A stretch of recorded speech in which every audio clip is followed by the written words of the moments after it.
거듭된 실수가 불러온 파국, 그러나 은혜. 하나님이 이스라엘에서 뽑은 무리 3만 명을 다시 모으고 다윗이 일어나 자기와 함께 있는 모든 사람과 더불어 바알레 유다로 가서 거기서 하나님의 궤를 메어 오려 하니 그 궤는 그룹들 사이에 저장하신 만군의 여호와의 이름으로 불리는 것이라. 그들이 하나님의 궤를 새 수레에 싣고 산에 있는 아비나답의 집에서 나오는데 아비나답의 아들 우사와 아효가 그 새 수레를 모니라.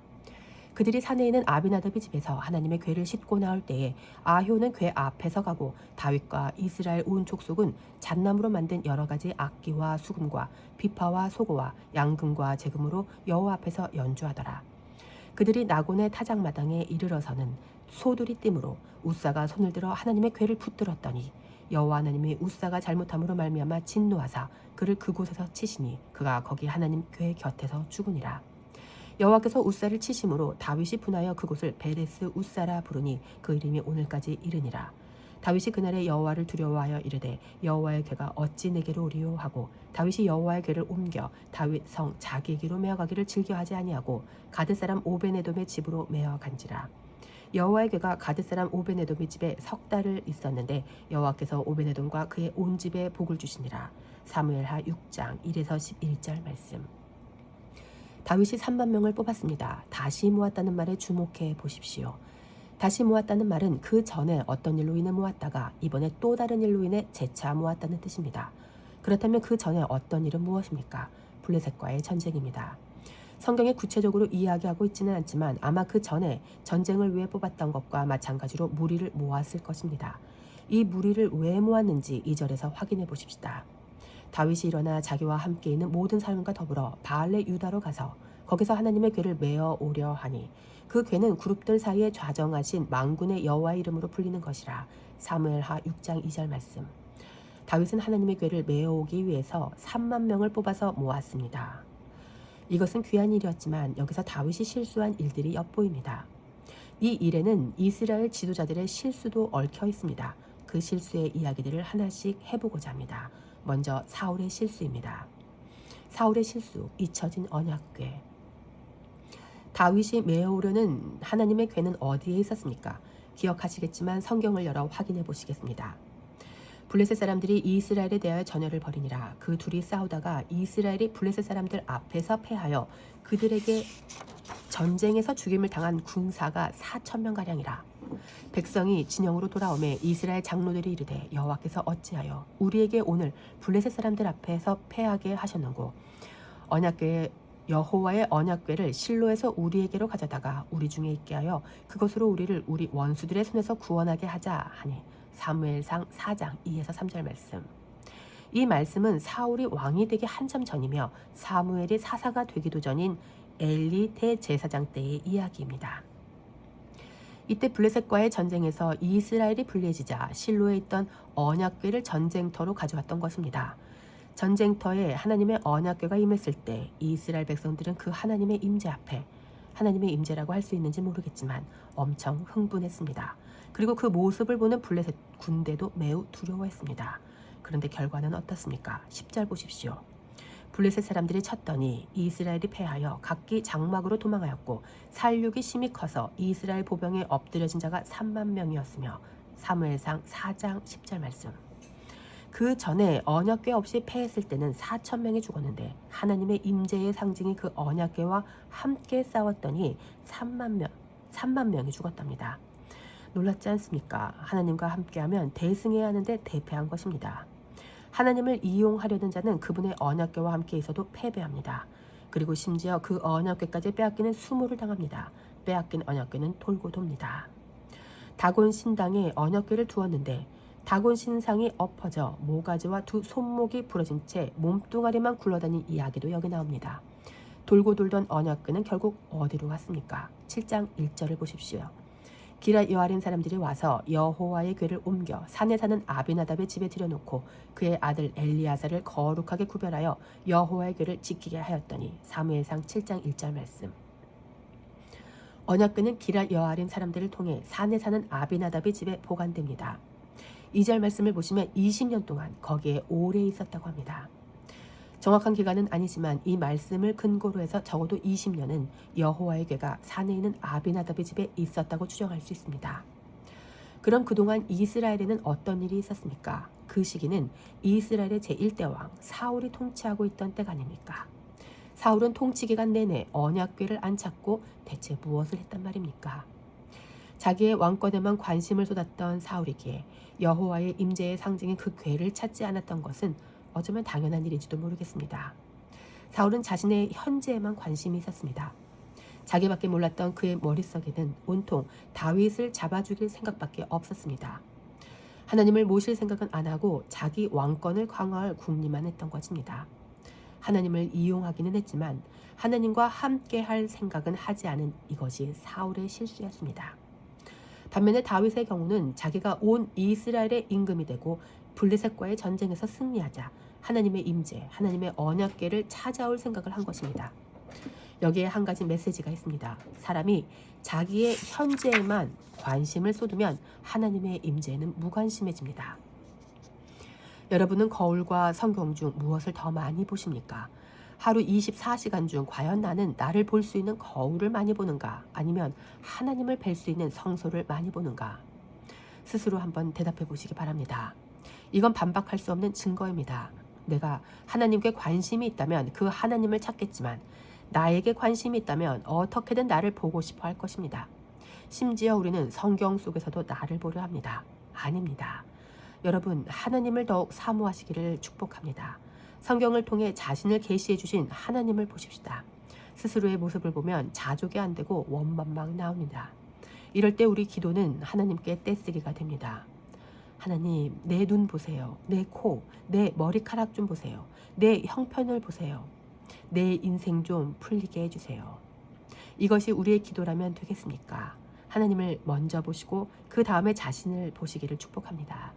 하나님을 먼저 보시고 그 하나님의 마음, 하나님의 음성을 듣고 하나님이 원하시는 기도를 하실 수 있게 되기를 축복합니다. 장로들의 실수, 이용당한 하나님. 그런데 전쟁터로 하나님의 언약궤를 가져오기로 결정한 사람들은 누구였습니까? 4장 3절에 그 답이 있습니다. 백성이 진영으로 돌아오매 이스라엘 장로들이 이르되 여호와께서 어찌하여 우리에게 오늘 블레셋 사람들 앞에 패하게 하셨는고 여호와의 언약궤를 실로에서 우리에게로 가져다가 우리 중에 있게 하여 그것으로 우리를 우리 원수들의 손에서 구원하게 하자 하니. 사무엘상 4장 3절 말씀. 이때는 아직 이스라엘의 왕이 없었고 장로들 즉 연장자들이 리더 역할을 하던 때였습니다. 그래서 그 리더들이 자기 소견에 옳은 대로 판단하고 언약궤를 가져왔던 것입니다. 여호와가 우리와 함께 하지 않았기 때문에 우리가 패했구나. 임재만 있으면 우리가 승리할 것이다. 여기에 또 하나의 메시지가 있습니다. 이 장로들과 다윗의 차이는 무엇입니까? 이 차이를 알기 위해서는 하나님의 임재를 바라는 이유를 생각해 보아야 합니다. 하나님과 함께 하려는 것이 승리하기 위한 것입니까? 아니면 승리했기 때문입니까? 이 어른들은 블레셋과의 전쟁에서 승리를 위해서 하나님을 이용합니다. 반면 다윗은 언약궤를 가져오기 전 이미 승리했습니다. 사무엘하 5장 말씀. 블레셋과 전쟁에서 승리한 다음에 언약궤를 가져오려고 한 것, 이것이 그들과 다윗의 차이입니다. 여러분, 우리가 하나님을 필요로 하는 이유는 무엇입니까? 바른 신앙인은 자신의 승리를 위해 하나님을 필요로 하지 않습니다. 그들은 주님께서 이미 승리하셨기 때문에 그분을 사모합니다. 생각해 보십시오. 만약 내 인생 승리를 위해 하나님을 찾고 원한다면 예수님께서 십자가에서 이루신 그 승리는 무엇이란 말입니까? 혹시 예수님의 승리를 믿지 않거나 하찮게 여기는 것은 아닙니까? 교회가 믿음의 삶을 산다면 주님이 이미 승리하셨음을 믿고 그분을 생명 다해 사랑해야 합니다. 예수님을 사랑하는 사람은 그분이 이미 승리하셨기 때문에 내 인생이 성공하든 패배하든 크게 상관이 없습니다. 일반적으로 생각하는 인생의 가장 큰 패배인 죽음도 초월하여 사는 사람이 그리스도인 아닙니까? 죽기를 무서워 일평생 죽음의 세력을 잡은 자에게 종노릇하며 사는 인생들을 예수님이 십자가 승리로 다 구원하셨습니다. 그래서 그리스도인들은 이것을 믿고 그렇게 하신 예수님을 더욱 사모합니다. 예수님을 이용하려는 게 아니라 사랑함으로 모시려 하는 것입니다. 이러한 삶은 그리스도인들만 살 수 있는 우아하고 숭고한 차원이 다른 삶입니다. 하나님은 사랑과 경배의 대상이지 이용의 대상이 아닙니다. 이스라엘 장로들의 실수가 바로 여기 있었습니다. 사무엘상의 장로님들은 하나님을 이용하고 싶어 했고 사무엘 하의 다윗은 하나님을 사랑했습니다.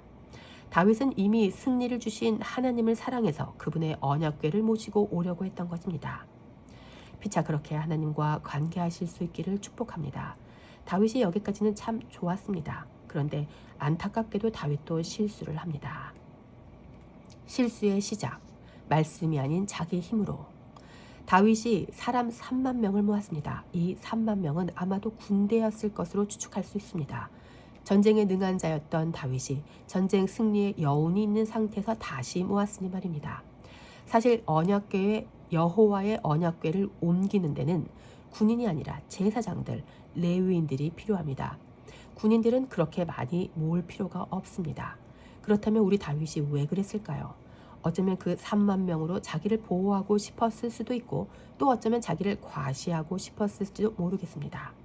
그러다 보니 처음에 하나님의 궤를 메어 오려던 계획이 어긋납니다. 하나님의 궤는 당연히 지정된 레위인들이 메어야 하는데 다윗이 어떻게 했는지 오늘 본문 3절에서 확인해 보십시다. 그들이 하나님의 궤를 새 수레에 싣고 산에 있는 아비나답의 집에서 나오는데 아비나답의 아들 우사와 아효가 그 새 수레를 모니라. 사무엘하 6장 3절 말씀. 3만 명의 무리가 하나님의 궤를 새 수레에 실어 옮깁니다. 하나님의 궤는 수레에 싣는 게 아니라 어깨에 매야 합니다. 그것도 그냥은 못 맵니다. 언약에 달린 고리에 꿰어진 채를 매야 합니다. 우리의 부정한 손이 감히 하나님의 궤에 닿으면 안 되기 때문에 하나님께서 친히 정해주신 방법이 그렇습니다. 유대인들이 감히 만질 수 없는 언약궤를 채에 꿰어 어깨에 매는 마음이 이해가 되십니까? 제가 청년 때 교회에서 기도하다 그냥 잠들어 버릴 때가 많았습니다. 자다 보면 강대상 쪽으로 발이 향할 때가 있었는데 그때마다 새벽 일찍부터 기도하러 오시는 권사님들이 자고 있는 저를 굳이 끌고 밀어서 방향을 돌려놓으시곤 했습니다. 발이 강대상을 향하면 안 된다는 것입니다. 그때는 이해하지 못했던 그분들의 마음, 하나님 앞에 발을 뻗게 하고 싶지 않은 그 마음을 이슬람 국가에서 경험한 적이 있었습니다. 모스크에 들어갈 기회가 있었는데 안내원이 제게 발이 부정하니 양말을 신으라고 요구하며 들어가서도 신당 앞쪽으로 발을 뻗지 말라고 하더군요. 그들은 이방인들이 그들의 경전인 꿀 안에 절대 손대지 못하게 할 뿐 아니라 자신들도 장갑을 끼고 만지거나 소매로 싸서 만졌습니다. 저는 그런 모습을 보면서 누가 진짜 하나님을 섬기는 사람 같아 보이나 잠시 생각했었습니다. 우리가 성경을 쉽게 만지는 것은 인쇄된 책, 성경이 우상이 되면 안 되기 때문이지만 그렇다고 하나님의 말씀을 함부로 해서도 안 될 것입니다. 그런데 다윗은 수레에 궤를 실었습니다. 수레에 궤를 싣는 것은 어디에서 비롯된 것이었습니까? 이것은 블레셋 사람들이 사용한 방법이었습니다. 블레셋 사람들이 사무엘상 4장에 기록된 전투에서 언약궤를 탈취하긴 했지만 그 궤를 두는 곳마다 그들의 우상인 다곤 신상이 박살나고 독한 종기 전염병이 도는 등 재앙이 맞아 이 궤를 이스라엘로 돌려보냅니다. 이때 이 이방인들은 이 재앙이 진짜 하나님으로 말미암은 것인지를 속아끄는 새 수레로 확인했습니다. 그러므로 새 수레를 하나 만들고 멍에를 메어보지 아니한 젖 나는 소 2마리를 끌어다가 소의 수레를 메우고 그 송아지들은 떼어 집으로 돌려보내고 여호와의 궤를 가져다가 수레에 싣고 속건제로들을 금으로 만든 물건들은 상자에 담아 궤 곁에 두고 그것을 보내어 가게 하고 보고 있다가 만일 궤가 그 본지역 길로 돌아가서 베스메스로 가면 그 큰 재앙은 그가 우리에게 내린 것이요 그렇지 아니하면 우리를 친 것이 그의 손이 아니요 우연히 당한 것인 줄 알리라 하니라. 사무엘상 6장 7에서 9절 말씀. 송아지들을 집에 두었으니 모성에 강한 어미소가 집으로 돌아가는 것이 인지상정인데 이 암소들은 집으로 가지 않고 이스라엘 땅으로 바로 갔고 그걸 통해서 블레셋 사람들은 이것이 진짜 하나님의 역사라는 것을 알게 되었습니다. 이때 그들이 썼던 방법이 이 새 수레에 옮기는 것입니다. 이때 하나님은 그들에게 진노하지 않으셨습니다. 왜냐하면 그들은 모르기 때문입니다. 이방 블레셋에게는 율법을 주지 않으셨기 때문에 그들은 그들 나름대로 최선을 다한 처사였습니다. 이렇게 이방인들에게는 정상 참작이 된다 해도 율법을 받은 이스라엘의 왕 다윗에게는 이야기가 달라집니다. 언약의 백성인 다윗은 새 수레의 언약궤를 싣는 실수를 범하지 말았어야 했습니다. 그러나 다윗과 군인들은 자신들의 옛 경험을 하나님의 말씀보다 앞세워서 그냥 하던 대로 또 보던 대로 했던 것입니다. 오늘 우리는 보던 대로 삽니까? 아니면 말씀대로 삽니까? 그리스도의 몸된 교회는 하던 대로 또는 보던 대로 하는 자가 아니라 말씀대로 주 뜻대로 하는 자입니다. 피차 보던 대로가 아닌 말씀대로 하실 수 있기를 축복합니다. 아비나답의 집안의 실수. 언약궤를 아비나답의 집에서 가지고 나오는 모습도 보십시다. 아비나답의 아들 우사와 아효가 새 수레를 몰았답니다. 성경에 분명히 이야기하고 있지는 않지만 이름이 언급된 순서를 보면 우사가 형이고 아효가 동생이었을 것 같습니다. 아효라는 이름은 형제라는 뜻이고 우사라는 이름은 힘, 능력, 파워라는 뜻입니다. 순서와 이름의 뜻을 볼 때 우사가 아효보다 형일 가능성이 매우 높습니다. 그런데 새 수레를 몰 때 그들의 포지션을 보면 동생 아효가 궤 앞에서 갑니다. 장자를 우선시하던 이스라엘 풍습상 큰 아들이 앞으로 나아가는데 동생이 앞에 있는 것입니다. 그러면 우사, 형은 어디에 있습니까? 뒤쪽에 있었을 겁니다. 우사의 마음을 상상해보면 형으로서 기분이 썩 좋지 않았을 것 같습니다. 이때 다윗은 정신이 없었을 것 같습니다. 다윗과 이스라엘 온 족속은 여러 가지 악기를 들고 기쁨으로 연주하며 나왔습니다. 그런데 바로 그때 사건이 터집니다. 무엇입니까? 나곤의 타작마당에서 소들이 뛰므로 우사가 하나님의 궤를 붙들었고 하나님은 우사의 잘못함으로 말미암아 진노하사 그곳에서 치셔서 그가 하나님 궤 곁에서 죽습니다. 죽사입니다. 여러분은 이 말씀을 어떻게 이해하고 계십니까? 이 말씀을 통해 우리 삶을 돌아보고 하나님이 어떤 마음을 가지고 계신지 확인해 보십시다.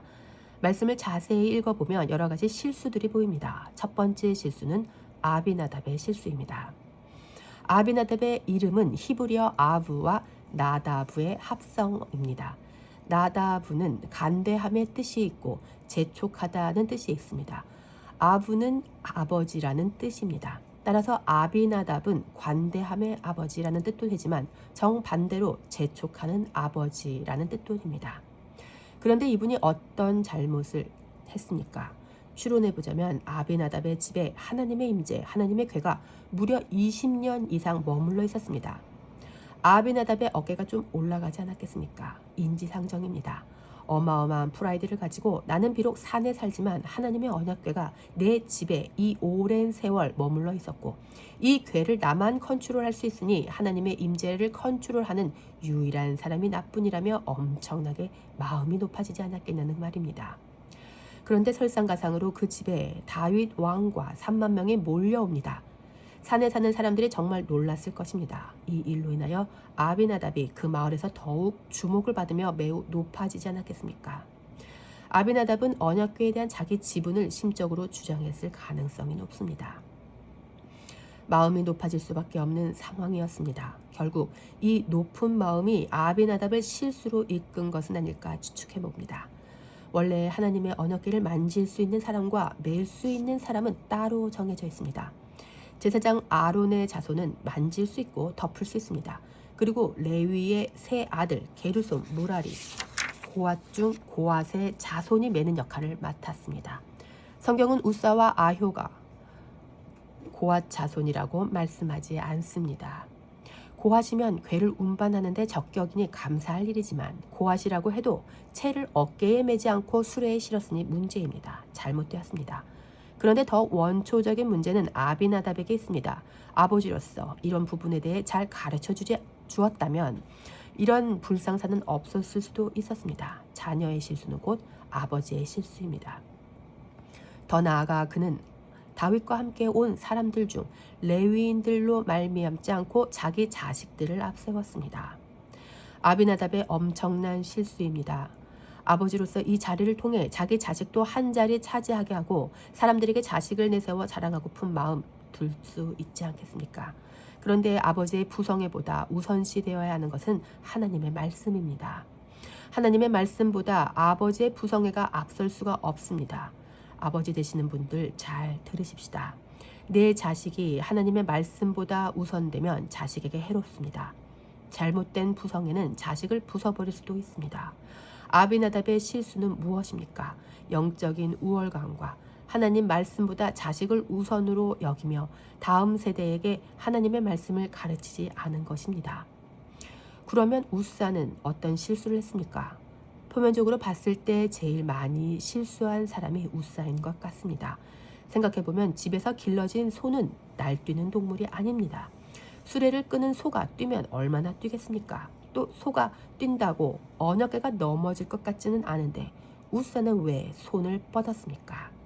여러분 상상해 보십시다. 우사는 하나님의 궤를 만질 수 없는 자입니다. 그런 사람이 하나님의 궤에 손을 뻗었을 때는 자기가 하나님의 궤를 컨트롤할 수 있다는 것을 보여주고 싶었던 마음이 그의 중심에 있었을 수도 있지 않았겠습니까? 내가 20년 동안 이 궤와 함께 했던 사람이야. 이 궤는 20년 동안 우리 집에 있었어. 내가 형이야. 내가 지금 뒤에 있는 건 수레 뒤편에 실린 궤를 잘 지키기 위해서이지 아효보다 못해서가 절대 아니라고. 아, 궤가 흔들린다. 손을 뻗어. 궤를 잡아. 궤를 지키는 건 나만 할 수 있는 일이야. 존재감을 드러내. 어서. 그는 소가 뛸 때 이때다 하고 기회를 놓치지 않고 손을 뻗었습니다. 역대상 13장과 15장에서 이 심판에 대해 하나님께서 이렇게 말씀하십니다. 차례로 말씀을 읽어보십시다. 우사가 손을 펴서 궤를 붙듦으로 말미암아 여호와께서 진노하사 치심에 그가 거기 하나님 앞에서 죽으니라. 역대상 13장 10절 말씀. 전에는 너희가 매지 아니하였으므로 우리 하나님 여호와께서 우리를 찢으셨으니 이는 우리가 규례대로 그에게 구하지 아니하였음이라 하니. 역대상 15장 13절 말씀. 성경은 우사가 손을 펴서 궤를 붙들어서 하나님께서 진노하셨고 또 궤를 새 수레에 실어갔던 그때 하나님이 우리를 찢으셨다고 증언하고 있습니다. 하나님은 외모가 아닌 중심을 보시는 분이시므로 분명 하나님께서는 우사의 행동 때문이 아니라 그 행동을 유발한 그 중심을 보시고 심판하셨을 것입니다. 우리는 하나님처럼 우사의 중심을 볼 수는 없지만 정황상 아버지가 동생을 앞세웠을 때 형 입장에서 느낄 자격지심과 패배감, 비교의식을 짐작할 수 있습니다. 궤를 향해 손을 뻗은 그의 행동을 보며 자기의 존재감을 드러내고 싶었던 그의 마음을 추측할 수 있는 것은 우리도 그와 같은 성정을 가진 인간이기 때문입니다. 정말 우리 속에 하나님 앞에서도 또 사람들 앞에서도 나를 돋보이게 하려는 이런 모습이 다분하지 않습니까? 사람은 밀려나면 밀려날수록 더욱 존재감을 드러내려 합니다. 무시당하고 비교당하면 할수록 어쩌면 더 자신을 드러내고 싶은 것이 우리의 마음입니다. 그런데 이런 모습은 바로 하나님 앞에서 찢길 인생의 모습입니다. 우리 그리스도의 몸된 교회는 더 이상 존재감이 없어도 되는 존재들입니다. 우사의 실수는 존재감을 드러내어 비교의식과 패배감을 극복하려는 마음과 또 한편으로는 하나님의 궤를 자기가 20년 동안 컨트롤했다는 주인의식에서 비롯된 것일지 모릅니다. 우리 안에는 이런 마음이 없는지 돌아보십시다. 3만 명의 실수.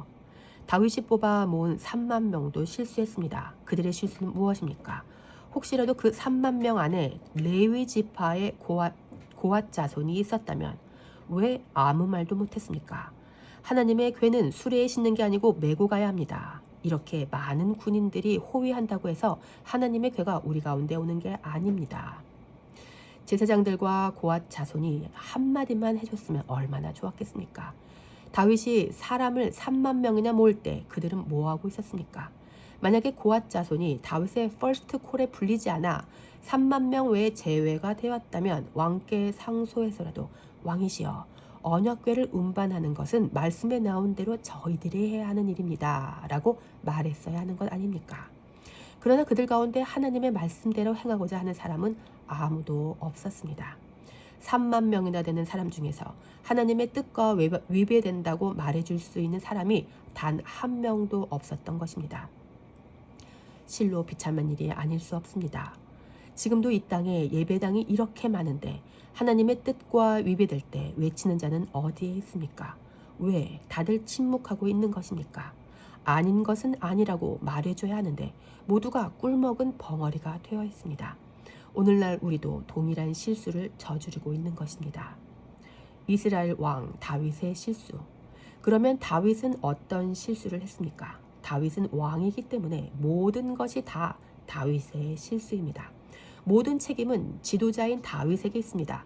아무리 부하들이 잘못해도 책임은 상사가 져야 합니다. 왕은 책임을 지는 자입니다. 그래서 우리 예수님은 모든 책임을 당신이 지셨습니다. 우리 주님 같은 왕은 이 세상에 없습니다. 세상 임금은 그 어떤 군자라 할지라도 인간이기 때문에 책임을 떠넘기고 회피할 것입니다. 그런데 우리 주님은 모든 책임을 당신이 지시고 세상 죄가 되셔서 저주를 받고 돌아가셨습니다.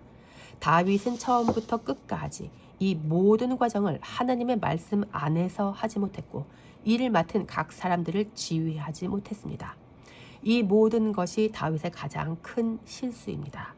이스라엘의 장로들은 장로들대로, 사울은 사울대로, 아비나답은 아비나답대로, 우사는 우사대로, 아버지가 시킨다고 좋다고 앞장서 수레를 몰았던 아효는 아효대로, 3만 명은 3만 명대로, 다윗은 다윗대로 모두 다 실수투성이었습니다. 성경은 이처럼 실수한 자들을 폭로하듯 증언합니다. 조금 더 말씀을 보십시다. 다윗이 어떻게 반응하는지 확인하겠습니다. 여호와께서 우사를 치심으로 다윗이 분하여 그곳을 베레스 우사라 부르니 그 이름이 오늘까지 이르니라. 사무엘하 6장 8절 말씀. 다윗이 분했답니다. 구체적으로 다윗이 왜 분했는지 또 누구에게 분했는지는 모르겠습니다. 성경은 그저 다윗이 분했다고만 합니다. 추론해 볼 때 다윗은 여러 가지로 분했을 것 같습니다. 민수기 말씀을 통해서 다윗의 분노의 원인을 찾아가 보십시다. 진영을 떠날 때에 아론과 그의 아들들이 성소와 성소의 모든 기구 덮는 일을 마치거든 고앗 자손들이 와서 맬 것이니라. 그러나 성물은 만지지 말라. 그들이 죽으리라.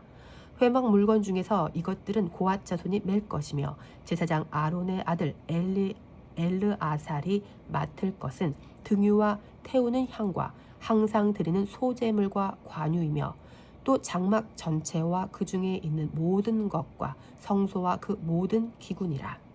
여호와께서 또 모세와 아론에게 말씀하여 이르시되 너희는 고앗 족속의 지파를 레위인 중에서 끊어지게 하지 말지니. 민수기 4장 15에서 18절 말씀.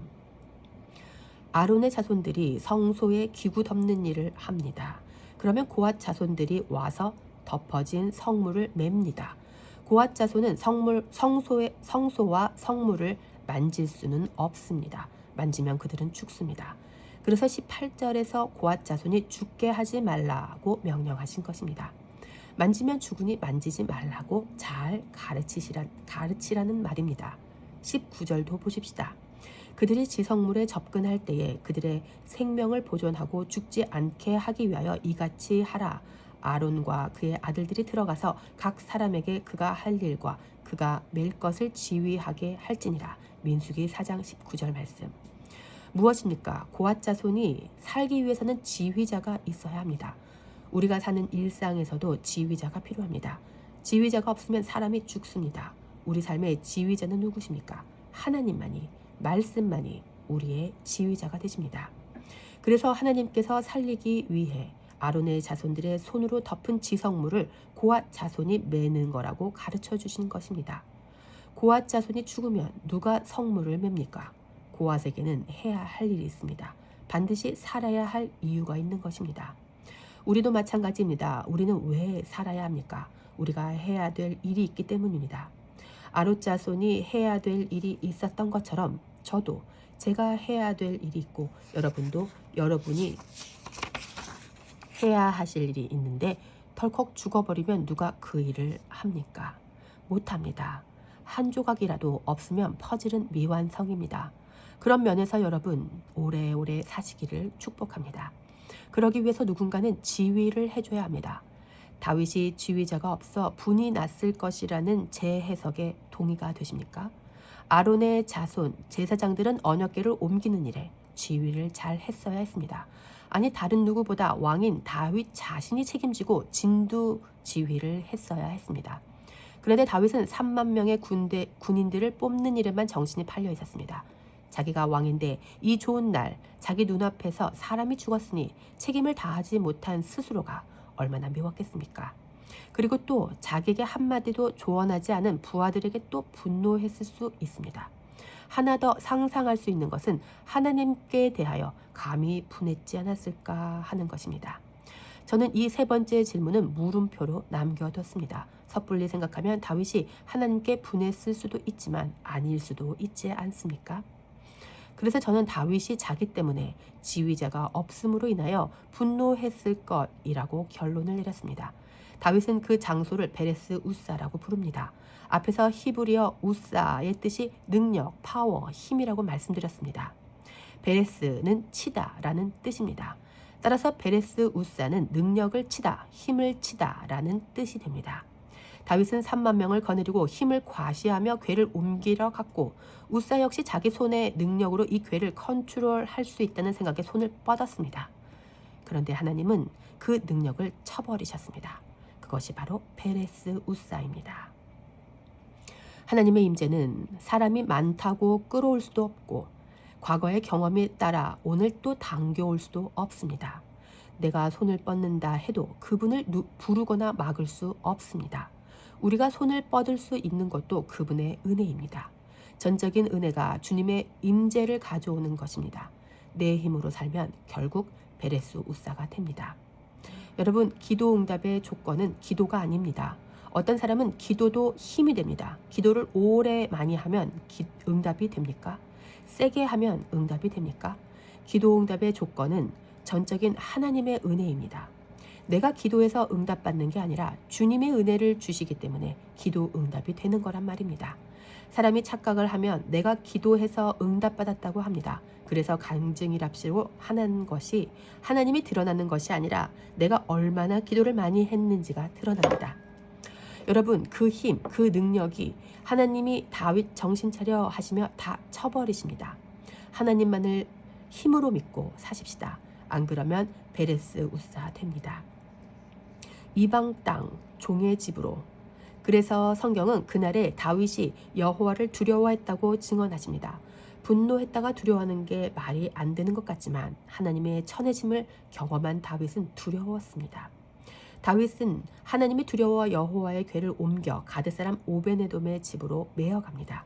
여기에 큰 은혜가 있습니다. 성경은 하나님의 궤, 하나님의 임재가 어디로 향하는지 보여주십니다. 어디입니까? 가드 사람 오베네돔의 집입니다. 가드는 하나님의 선택받은 백성이 아닙니다. 그곳은 이방 블레셋 땅입니다. 게다가 오베네돔이라는 이름은 에돔의 종이라는 뜻입니다. 당황스럽게도 하나님은 당시 가장 강한 힘을 가지고 있던 다윗이 아닌 이방 땅 종의 집에 머무셨습니다. 다윗은 언약궤를 왕의 궁궐로 모시려 했는데 하나님의 임재는 거기에 임하지 않으셨습니다. 하나님은 인간들이 소유한 힘의 세상에 계시지 않으셨고 그 전에 다윗에게 패배한 그 블레셋 가드 땅, 거기에서도 종으로 살고 있는 오베네돔의 집에 머무시는 것입니다. 할렐루야. 하나님은 어디 계십니까? 종의 집에 계십니다. 우리 하나님은 겸손한 자, 낮은 자에게 거하십니다. 오늘 등장한 사람들에게 공통점이 있습니다. 교만입니다. 우월입니다. 모두 높아져 있습니다. 하나님을 위한답시고 살았지만 결국 그건 다 곧 그들 자신을 위한 것이었습니다. 하나님은 그들과 함께 하지 않으셨습니다. 하나님은 그저 종의 집에 머무십니다. 로마서 6장 말씀을 열어보십시오. 그러나 이제는 너희가 죄로부터 해방되고 하나님께 종이 되어 거룩함에 이르는 열매를 맺었으니 그 마지막은 영생이라. 로마서 6장 22절 말씀. 우리가 모두 이 은혜를 받았습니다. 우리는 죄로부터 해방되었습니다. 우리의 공로 때문이 아닙니다. 예수 그리스도의 공로로 죄에서 해방되었습니다. 우리는 죄에 대해 죽어버렸습니다. 예수님과 함께 죄의 몸은 죽고 과거에 죄의 종이었던 우리는 이제 죄로부터 해방되었단 말입니다. 우리는 누구의 종입니까? 하나님의 종입니다. 따라서 전에는 죄의 종 노릇하며 살았지만 이제는 하나님의 종 노릇하며 사는 것입니다. 하나님의 종이 되었다는 말은 하나님이 임하실 수 있는 기초가 마련되었다는 말입니다. 기억하십시다. 하나님의 언약궤, 곧 하나님은 오벤에돔의 집에 거하셨습니다. 종의 집에 거하셨단 말입니다. 동일하게 지금도 우리 하나님은 종의 마음 가운데 임하신다고 저는 믿습니다. 여러분, 그래서 마지막 때에 기억해야 하며 잊지 말아야 할 키워드가 종의 마음입니다. 곧 가난한 마음이고 그리스도의 노예된 마음입니다. 그것은 예수님이 십자가에서 다 이루신 선물이기도 합니다. 예수님이 십자가에서 죄가 되어 죽으시고 우리를 하나님의 종이 되게 하셨기 때문입니다. 우리로 하여금 하나님의 일꾼, 하나님의 종이 되게 하셨고 하나님을 예배하는 자가 되게 하셨습니다. 이 말은 그분이 우리와 함께 하시게 되었다는 뜻입니다. 그분이 임하신 결과 우리에게 거룩함에 이르는 열매가 맺어졌습니다. 이것은 우리가 맺은 게 아닙니다. 그래서 마지막은 영생입니다. 영원 찾으신 그분이 우리 안에 거하심으로 인하여 우리도 영원한 생명을 그냥 얻어 누리게 되는 것입니다. 은혜로 말입니다. 종에게 하나님이 거하십니다. 대체로 종교인은 자기의 힘으로 하나님을 모시려고 합니다. 그래서 열과 성을 다해 굿판을 벌이는 것 아닙니까? 다윗도 그중 한 사람이었습니다. 그런데 다윗이 이번 실수를 통해서 변합니다. 그는 하나님 앞에 엎드렸습니다. 이제는 자기의 3만 명 군사를 동원해 하나님을 모시려 오려 하지 않습니다. 하나님의 말씀대로 겸손하게 엎드려서 하나님을 모시는 사람으로 바뀌게 됩니다. 할렐루야. 여러분, 그래서 실수도 은혜라고 말씀드리는 것입니다. 역대상 15장 말씀에서 다윗이 어떻게 달라졌는지 확인할 수 있습니다. 15장 1에서 15절 읽어보시면 다윗이 레위 사람을 어떻게 준비시키는지 자세히 볼 수 있습니다. 이제 레위 사람 외에는 안 됩니다. 아효도 우사도 아비나답도 아니고 레위 사람 아니면 안 된다고 선포합니다. 다윗이 이르되 레위 사람 외에는 하나님의 궤를 맬 수 없나니 이는 여호와께서 그들을 택하사 여호와의 궤를 메고 영원히 그를 섬기게 하셨음이라 하고 역대상 15장 2절 말씀. 이제는 군인 3만 명을 모지 않습니다. 또 다윗이 직접 진두지휘하면서 다시는 그런 일이 일어나지 않도록 지도자들에게 다시 한번 주지시키십니다. 지난번의 실수를 통해 다윗은 자신의 뜻대로 살던 자에게서 하나님의 규례대로 사는 사람으로 변화된 것입니다. 여러분 보십시오. 실수도 은혜입니다. 그러니 실수했다고 너무 두려워하거나 자책하지는 마시길 바랍니다. 그런데 실수가 반복되면 더 이상 실수가 아니라 실력이 모자란 것이라고 봐야 합니다. 반복해서 실수하지는 않았으면 좋겠습니다. 자신을 바꾸려는 노력도 없고 돌이키지도 않으면서 실수를 계속 고백하는 것은 회개가 아니라 자기를 위한 후회에 불과합니다. 자기 죄책감만 씻으려고 낱낱이 고하는 그런 말은 정말 듣기 거북합니다.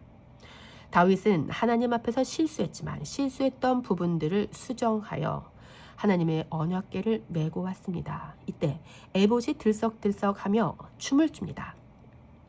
그 옷은 원피스였기 때문에 바지가 벗겨진 것은 아닙니다. 다윗의 이 기쁨은 단순한 성취를 넘어 자신의 약함을 바로잡으시려는 그분의 집요한 열심을 확인한 기쁨도 포함되어 있을 것이고 또한 실수한 자신을 회복시키셔서 하나님의 언약 성취 가운데로 사용하신 이 모든 과정이 다 합쳐진 기쁨일 것입니다. 겸손하게 종의 자리로 몇 가지 질문을 드리며 말씀을 정리하겠습니다. 우리가 하나님의 임재를 사모하는 이유는 무엇입니까? 언약궤를 전쟁터로 들고 간 이스라엘의 장로들처럼 승리하기 위해서라면 그건 종교입니다.